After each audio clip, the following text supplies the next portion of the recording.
14 years after the release of The Elder Scrolls V, 9 years after the release of The Elder Scrolls V, 8 years after the release of The Elder Scrolls V, and 7 years after the announcement of The Elder Scrolls VI, Bethesda has finally released The Elder Scrolls IV.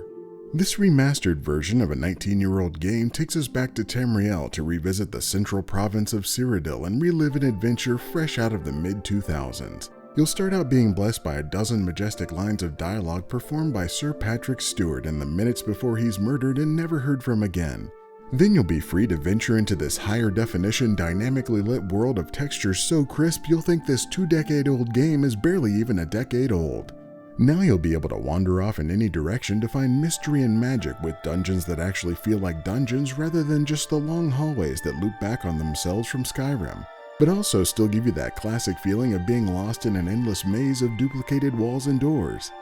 On your undirected journey through this visually improved world, you'll take on mechanically unimproved gameplay where every action you take contributes to your collected knowledge and levels you up during naps. You'll return to the magic of breaking 1,000 lockpicks, persuading people by repeating the same 4 anecdotes, gyrating behind enemies while sneaking, and running and jumping everywhere to artificially boost those levels at every opportunity. You'll even be able to level up each weapon type individually in an improved combat system that maintains the majesty of feeling like you're just waving weapons in the air in the general direction of your enemies while now occasionally appearing as though you hit them. And you'll get plenty of action out of those brawling or magical fighting abilities as you spend dozens of hours following side quests and randomly discovered events that have you killing people, finding things, and finding things on people that have been killed. But you can always find your way back to the beaten path and take on the main story that has you diving into Oblivion Gates to save the world from Oblivion Gates.